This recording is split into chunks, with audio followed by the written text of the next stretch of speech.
ఓం నమో గణపతయే. ఈ మధ్యనే అండి వాట్సాప్లో ఒక మెసేజు తీవ్రంగా చక్కర్లు కొడుతోందిట. ఆ వాట్సాప్ మెసేజ్ ఏమిటో మీరు చూసే ఉంటారు నాకు తెలిసి. సనాతన ధర్మం అంటరానితనం అని మీకు తెలుసా అని సనాతన ధర్మం మీద దాడి చేస్తూ అనేక వాక్యాలు ఉన్నటువంటి ఒక టెక్స్ట్ మెసేజ్ వాట్సాప్లో తెగ చక్కర్లు కొడుతోంది. నేను అవకాశం ఉన్నప్పుడు ఒక్కొక్క వాక్యానికి కూడా నేను సమాధానం చెబుతూ ఉంటాను. ఈ రోజున మనం అందులో తీసుకున్నటువంటి ముఖ్యమైన అంశం ఈ మెసేజ్లో ఉందని మాత్రమే కాదు, లోకంలో అందరూ చర్చించుకునేటటువంటి అంశమైంది. ఏమిటది? సనాతన ధర్మం పేరిట భర్త చనిపోతే భార్యను కూడా భర్త చితిమంటలో వేసి తగలబెట్టేవారు అని మీకు తెలుసా అని.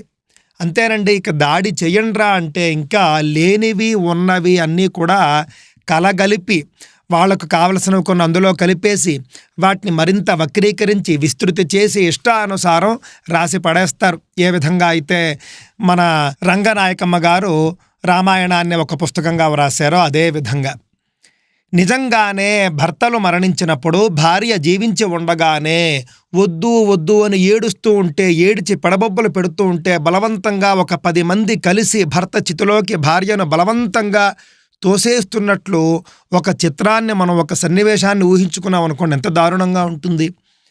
అలాంటి ఆచారం ఉండేదా సనాతన ధర్మంలోనే అని మనందరికీ కూడా ఎంతో కోపం కూడా వస్తుంది. ఇది నిజమేనా అని మనం ఒక్కసారి పరిశీలించి చూస్తే కనుక ఏ ఆచారం అయినప్పటికీ కూడా ఆ ఆచారానికి వేదమే మూలం అయి ఉండాలి. వేదం మూలం కాకుండా ఏదైనా ఒక ఆచారం బయలుదేరితే అది అనాచారం అవుతుంది. కొన్ని ఆచారాలు కొన్ని సందర్భాల్లో బయలుదేరుతాయి, మళ్ళీ ఆ సందర్భం దాటిపోయిన తరువాత ఆ ఆచారాలు మరుగున పడిపోతూ ఉంటాయి. ఇక సతీ సహగమనం విషయానికి వచ్చేస్తే కనుక ఋగ్వేదంలో ఒక సూక్తంలో ఉన్నటువంటి ఒక మంత్రాన్ని మీకు నేను చూపిస్తానండి. మృత్యు సూక్తం అది. మృత్యుదేవతను ఉద్దేశించినటువంటి సూక్తం అది. మృత్యువు యొక్క స్థితిని కూడా తెలియజేసేటటువంటి సూక్తం అది. ఈ యొక్క మృత్యు సూక్తంలో ఒక మంత్రం ఉంటుందండి.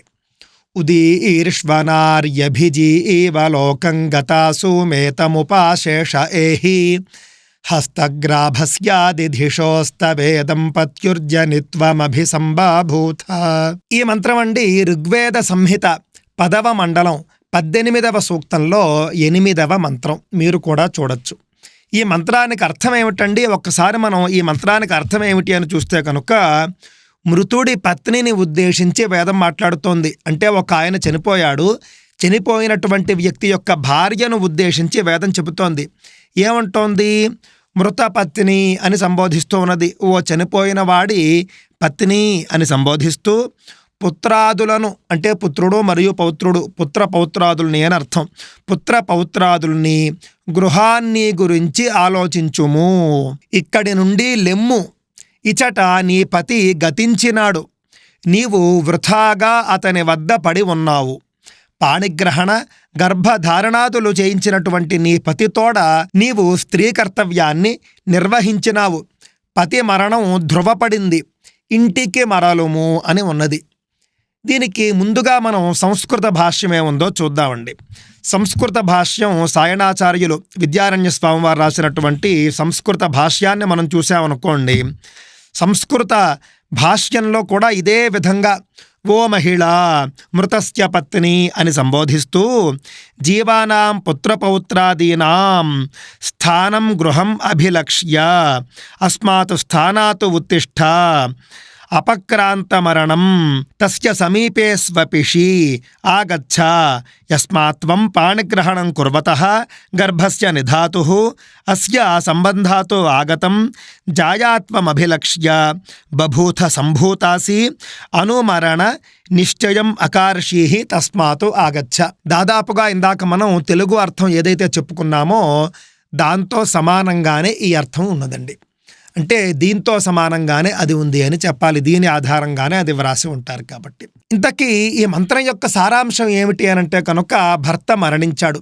భర్త మరణిస్తే భర్త కళేబరం వద్ద పడి భార్య రోదిస్తూ ఉన్నది. ఘోరంగా రోదిస్తోంది, గుండెలు బాదుకుంటోంది. ఏడ్చి ఏడ్చి సొమ్మసిల్లి పడిపోయిందండి. ఏడ్చి ఏడ్చి సొమ్మసిల్లి పడిపోతే వేదం చెబుతోంది, అలాంటి స్త్రీని ఉద్దేశించి చెబుతోంది. ఏమ్మా తల్లి, నీ భర్తను నీవు పెళ్లి చేసుకున్నావు, పాణిగ్రహణం చేసుకున్నావు. పెళ్లి చేసుకున్నందుకు గాను ఫలంగా నీకు సంతానం కూడా కలిగింది. ఇప్పుడు నీ భర్త మరణించాడు. నీ పెళ్లికి గాను నువ్వు ఫలాన్ని పొందావు. ఇప్పుడు నీ భర్త మరణించాడు. నువ్వు కూడా ఏడ్చి ఏడ్చి సొమ్మసిల్లి పడిపోయి నీ భర్తతో పాటే వెళ్ళిపోయేలాగా ఉన్నావు. నీ భర్తతో పాటే నువ్వు కూడా మరణించేట్టుగా ఉన్నావు. అలాంటి పని చేయకు అని చెబుతూ, నీ యొక్క కుమారుడు, అలాగే పౌత్రులు, పుత్ర పౌత్రాదులున్నారు నీకు. నీ జీవితం కూడా ఉంది ఇంకాను. అలాగే నీకు ఇల్లు ఉంది. వీటన్నింటి గురించి కూడా నువ్వు ఆలోచించు. ఇక అక్కడి నుండి లే, ఆయన మరణించాడు అనే విషయం ధృవపడిపోయింది అని చెప్పేసి ఇక ఇక్కడి నుండి లే, ఇంటికి వెళ్ళు అని వేదం చెప్పేస్తూ ఉన్నది. మరి ఇక్కడ మనకేమర్థమవుతూ ఉన్నది అనండి, వేదం కనుక ఒకవేళ సతీ సహగమనాన్ని విధించి ఉంటే, ఇది కనుక సనాతన ధర్మంలో భాగమే అయి ఉంటే, కనుక విధి ఉంటే, భర్త మరణించిన ప్రతి స్త్రీ కూడా ఇంకా భర్తతో సహా చితిలో దూకవలసిందే అని విధి కనుక ఉంటే, వేదంలో ఈ మాట ఎందుకుంటుందండి? అదేవిధంగా మనందరికీ తెలిసినటువంటి మహామహా పతివ్రతలు పురాణాల్లో కావచ్చు, ఇతిహాసాల్లో కావచ్చు ఎంతమంది సహగమనం చేశారు. దశరథుడు మరణించిన తరువాత కౌసల్యాది 3 భార్యలు ఎందుకు సహగమనం చేయలేదు? మహాపతివ్రత అని మనమంతా కూడా చదువుకుంటామే. 5 మహాపతివ్రతల్లో కావిడ మండోదరి రావణాసురుడు చనిపోయిన తరువాత ఎందుకు సహగమనం చేయలేదు? ఈ విధంగా చెప్పుకుంటూ పోతేనండి, సహగమనం చేయకుండా ఉండిపోయినటువంటి వాళ్ళు చాలామంది ఉన్నారు. సరే, చేసిన వాళ్ళు కూడా మనకు కనిపిస్తూ ఉన్నారండి అనంటే కనుక, ఇతర యుగాల్లో, కృతయుగంలోనో త్రేతాయుగంలోనో జమదగ్ని మహర్షి మరణించిన విషయం తెలిసిన వెంటనే రేణుకామాత ఏం చేసిందంటే, ఇక నేను ఎవ్వరితోనే మాట్లాడను అని చెప్పేసి కళ్ళు మూసుకుని ధ్యానంలోకి వెళ్ళిపోయింది. ఆవిడ మహాతపస్విని, మహాపతివ్రత కాబట్టి యోగాగ్నిలో దగ్ధమైపోయింది ఆవిడ. అంటే ఇలాంటి సంఘటనల్ని మనం వేరే విధంగా కూడా ఆలోచించవలసినటువంటి అవసరం ఉన్నది. మనకు ఒకరంటే బాగా ఇష్టం అండి, చాలా ఇష్టం. ఆ వ్యక్తి లేకపోతే నేను జీవించలేను అనేంత ఇష్టం. అలాంటి ఇష్టత ఏదైతే ఉందో భార్యాభర్తల మధ్య ఉంటుంది. ఉన్నటువంటి సందర్భంలో భర్త తప్పితే నాకు వేరే ఏదీ లేదు, భర్తే నాకు అన్నీ అని జీవించినటువంటి భార్యలు చాలామంది ఉన్నారు. పురాణాల్లో కావచ్చు, ఆధునిక కాలంలో కూడా కావచ్చు. భర్త మరణిస్తే కనుక వీళ్ళు సర్వస్వాన్ని పోగొట్టుకున్నట్లుగా భావిస్తారు. అలాంటి పతివ్రతలు భర్త మరణించిన విషయం తెలిసిన వెంటనే వాళ్ళేమి ఏ అగ్నిలోనూ దూకక్కర్లేదండి, వాళ్లకు మరణమే వచ్చేస్తుంది. హఠాన్ మరణం అంటారు చూసారా? మనం కూడా తెలుగు రాష్ట్రాల్లో కావచ్చు, ఇతర రాష్ట్రాల్లో కూడా ఫలానా నాయకుడు మరణించాడు అని ఒక మాట విన్న తరువాత గుండెపోటుతో మరణించినట్లుగాను, ఇతర అనేక వార్తలు విన్నప్పుడు కూడా గుండె ఆగి మరణించినట్లుగాను మనం చూస్తూ ఉంటాం. ఆ విధంగా సహగమనం అనేటటువంటిది పోగొట్టుకున్నటువంటి భర్త, సర్వస్వము భర్తయే అని భావించినటువంటి భార్యకు హఠాన్ మరణానికి దారితీసేటటువంటి అవకాశం ఉంది. ఇక ఆయనే లేనప్పుడు నేనెందుకు అని భావించినటువంటి వాళ్ళు వెళ్ళిపోయారు, లేని వాళ్ళు ఉండిపోయారు. అత్యధికంగా మాత్రం సహగమనాలు చేయలేదు అని నేను భావిస్తూ ఉన్నానండి. అంతేకాదు, సహగమనం అనేది మనకు అక్కడక్కడ అడపాదడపా మాత్రమే ఐచ్ఛికంగా కనిపిస్తోంది. ఎవరైనా చేస్తే చేయవచ్చు, లేకపోతే లేదు. చేసి తీరాల్సిందే అనేటటువంటి విధివచనాలు ఎక్కడా లేవు. వీళ్ళంతా కూడా పుస్తకాలు రాసేస్తూ ఉంటారు చూసారా, భర్త చితిలోకి తోసేసేవారు అని. ఈ అనాచారం అయితే ప్రాచీన కాలంలో అస్సలు లేదండి. ఈ యొక్క ఆచారం ఎప్పుడొచ్చిందో చెప్పమంటారా? మనకు స్వాతంత్రం రావడానికి ముందు కొన్ని ప్రాంతాల్లో ఈ విధంగా ఆచారం ఉండవచ్చు. భర్త చితి దగ్ధమవుతూ ఉంటే ఆ యొక్క చితి పైన ఆ యొక్క భార్యను, కూతురునో కోడలనో తోసేస్తూ ఉండేవారు అని అంటే కనుక ఏ పరిస్థితుల్లో చేసేవారు ఆ పని? కూతురో కోడలో వయస్సులో ఉంటుంది, అల్లుడో కొడుకో మరణించి ఉంటాడు. ఆ సందర్భంలో తల్లి తండ్రి లేదా అత్తగారు మావగారు వీళ్ళిద్దరూ కూడా ముసలివాళ్ళైపోయి ఉంటారు. ఈవిడ్ని రక్షించడానికి కొడుకులు కూడా ఉండరు. కొంచెం వయస్సులో ఉన్నటువంటి కొడుకులుంటే రక్షించగలుగుతారు. ఆ విధంగా ఆ స్త్రీని రక్షించడానికి ఎవరూ లేనటువంటి ఒక దుస్థితి. అంతేకాదు, ఎవరూ లేకపోయినప్పటికీ కూడా ప్రభుత్వాలు బాగున్నాయనుకోండి, ప్రభుత్వాలే రక్షిస్తాయి. కానీ అలాంటి పరిస్థితి కూడా లేకుండా మొఘలుల పాలనా కాలంలో మనం చూసుకుంటే మగదిక్కు లేనటువంటి ప్రతి స్త్రీని కూడా వాళ్ళు చెరుస్తూ ఉండేవారు. అక్బరుతో సహా, అక్బరు అనేటటువంటి వాడు దుర్గావతిని కావచ్చు, రాణి దుర్గావతిని కావచ్చు, రూపమతిని కావచ్చు, జయవంతిని కావచ్చు, వీళ్ళందరినీ కూడా ఏ విధంగా మోహించాడు, అక్బరుకు భయపడి భర్త మరణించిన తరువాత ఏ విధంగా ఒక్కొక్కరు ఒక్కొక్క విధంగా శరీరాన్ని విడిచిపెట్టారు అని మనం చూస్తే కనుక రూపమతి విషయం మనకు తెలుస్తుంది. అలాగే పద్మావతి చిత్రాన్ని కూడా మీరందరూ చూసుంటారు. పద్మావతి చిత్రంలో 5,000 మంది స్త్రీలు, మేవాడు రాజు ఆ యొక్క ఖిల్జీ చేతిలో మరణించాడు, ఓడిపోయాడు అని తెలిసిన వెంటనే ఆ రాక్షస మూకల చేతికి చిక్కి ఎక్కడ వీళ్ళంతా కూడా జీవోత్సవాల్లా బ్రతకాల్సి వస్తుందో అని భయపడి వీళ్ళంతా కూడా సామూహికంగా అగ్నిలో దూకేశారు. అక్బర్ సందర్భంలో కూడా ఆ విధంగా సామూహికంగా ఆడవాళ్ళు వేలాదిగా అగ్నిలో దూకి మరణించినటువంటి సందర్భాలు ఉన్నాయి. అంటే వాళ్లకు మగదిక్కు లేక, రక్షించేవాళ్ళు లేక, వీళ్ల చేతికి, రాక్షసుల చేతికి దొరికితే కనుక జీవోత్సవాల్లా జీవించాల్సిందే, బ్రతకలేక చావలేక బ్రతుకుతూ చేస్తూ జీవించాల్సిందే అని భయపడి ఆ విధంగా చాలా మంది అగ్నిలో దూకేస్తూ ఉండేవారండి.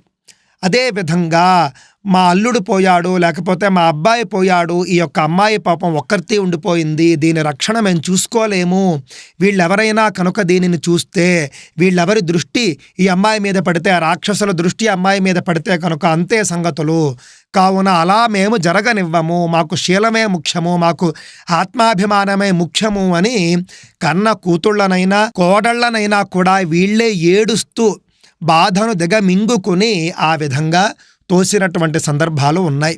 బ్రతికితే కనుక ఆ విధంగా జరుగుతుంది అని.